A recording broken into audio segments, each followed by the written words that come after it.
Pierre Palmade n'est plus hospitalisé. Suite au tragique accident de voiture qu'il a causé, le 10 février 2023, il a vu récemment son contrôle judiciaire allégé. Nouvelle étape dans l'affaire Pierre Palmade, ce lundi 26 juin. Le contrôle de l'humoriste, depuis ce terrible accident de voiture qu'il a provoqué le 10 février 2023 en Seine-et-Marne sous l'emprise de stupéfiants, entraînant la mort du bébé que porterait une femme dans un autre véhicule et blessant grièvement un autre et jeune passager ainsi que le conducteur, père du garçon, a été allégé depuis le début du mois de juin. Les médecins ont estimé qu'il n'avait plus besoin d'être hospitalisé en semaine. Il est donc libre de ses mouvements à condition de ne pas quitter la région de la Nouvelle-Aquitaine, rapporte BFM TV.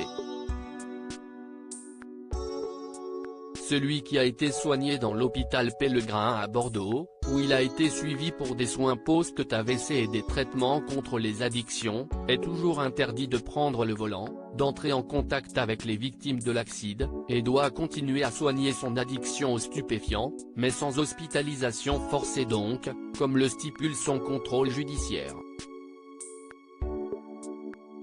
Les investigations, elles, se poursuivent.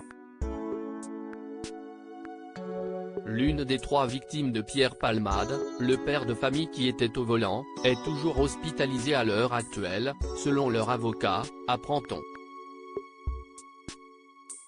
Il y a quelques semaines, Paris Match partageait son enquête sur la reconstruction de l'humoriste de 55 ans, qu'on a pu voir libre dans les rues de la ville relativement en forme devant les caméras de BFM TV.